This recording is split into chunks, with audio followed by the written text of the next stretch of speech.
How do we make one dress work for 4 different performers who are all different sizes without making any alterations at all? I'm Abby, I'm a seamstress, I'm a costume maker, I work in wardrobe. I have been working with costumes and in wardrobe for years and years and years, and my mum did so before me. And this is our Cinderella dress that I'm going to talk to you about today.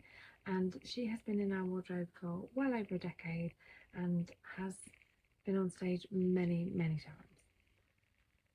So I work in wardrobe, I work as a costumier, costume maker, and one of the things that you very often find yourself doing is actually sourcing costumes, not just making them, particularly when you're looking at vintage pieces or period pieces. If something needs to match a certain time period, or sometimes you have a time frame that doesn't allow you to make everything, so you have to look for pieces either to complement what you're making or to change or alter or that just fit into the period.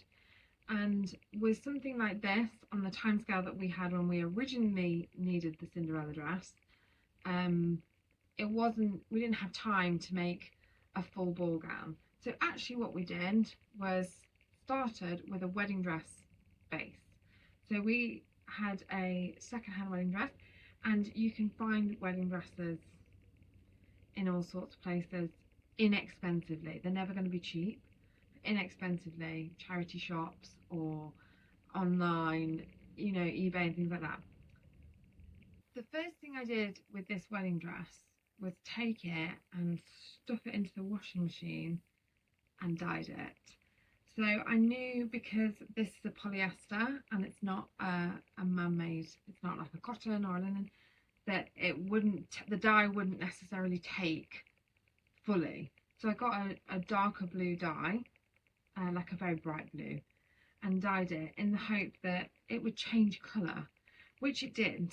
And the cotton, the stitching in the embroidery on the bodice, then dyed a darker blue, which meant that we had these tones, which we hope, because the stitching is cotton thread, then we knew that would lift more than the bodice. So then what we wanted to do was try and take that blue and match it. So we put on the little sort of puff sleeves off the shoulder sleeves in the same blue. We bought some fabric that was the same blue, and then obviously use that same fabric, or same colour, it's not the same fabric because this one's a little bit shinier, same tone in the panniers. I really wanted these panniers, so we made sure that matched as well. Then for the skirt, it is quite a full skirt, there's no question about it, but the majority of the work is being done by a hoop. So we have a hoop underskirt underneath, and there is a layer of net and then skirting, and then the chiffon goes on top, but the majority of that work is being done by the hoop underskirt, the crinoline underskirt. But what I wanted was it to look like it had loads of layers, so we decided to put this chiffon layer on top of the dress that was already there, and sort of we took the bodice off and put this through. My mum actually took the bodice off, like I say, my mum's a much better sewer than me, and put this through and sewn it over the top of the original skirt before the panniers and before putting the bodice back on, so that it would look really full. My big thing is how costumes move, particularly because we come from a dance background. We do a lot of dancing in our costumes, so we needed to make sure it's going to move.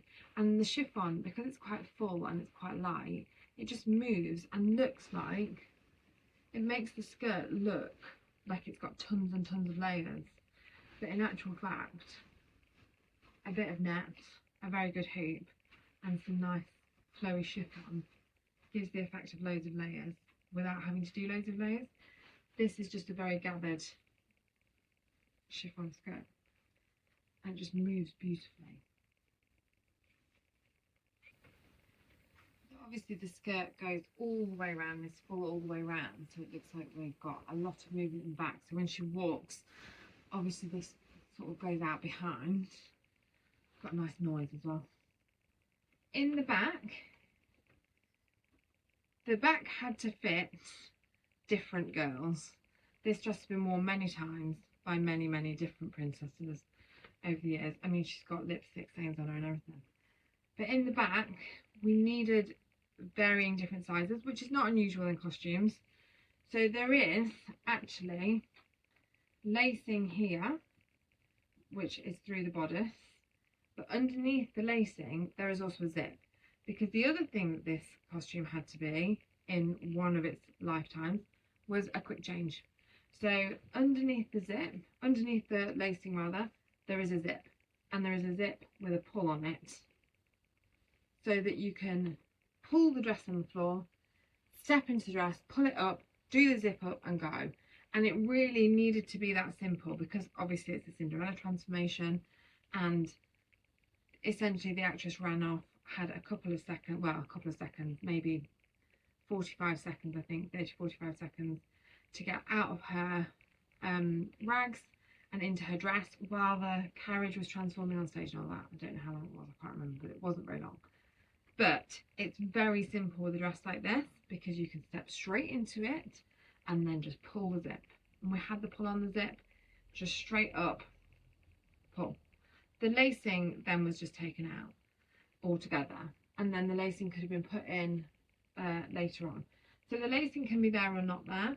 There is also in here a facing, so that if the girl needs more room in top, then the zip can undo completely, the zip bits can fold in, and the facing can be out completely, and the lacing can be much more open with the facing across it.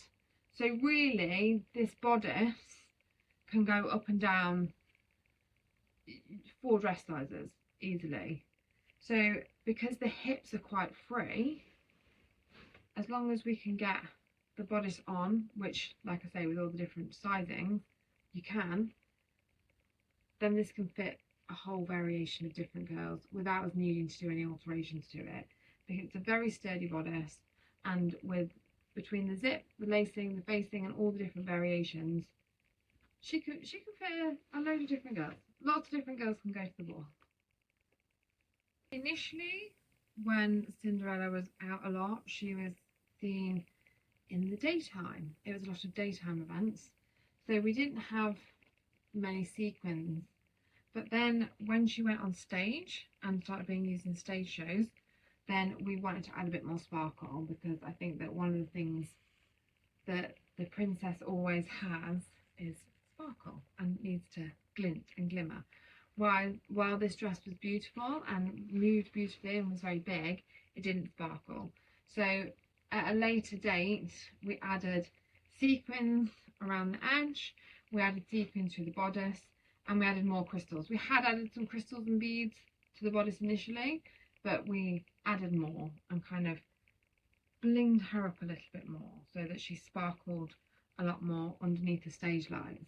You wouldn't necessarily see the patterns of the sparkle, but it would just mean that when she's underneath those lights, it'll lift her and make her sparkle a little bit more.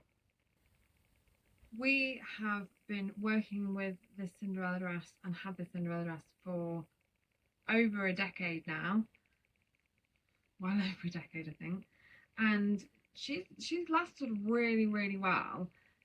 She's difficult to wash, so it's a lot of hand washing, and we rely very heavily on things like vodka sprays and sponge washing and things like that. She's not someone that you can shove in the washing machine anymore. But despite a few lipstick stains and a little bit of wear and tear, she's in really good shape. But I think with stage costumes, it's important to remember sometimes that those little imperfections won't be seen from an audience.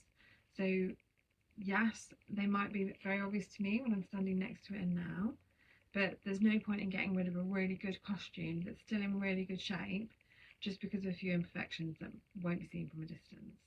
So I'm not in the that'll do camp, but I am also not in the getting rid of a very good costume for the sake of a few minor imperfections.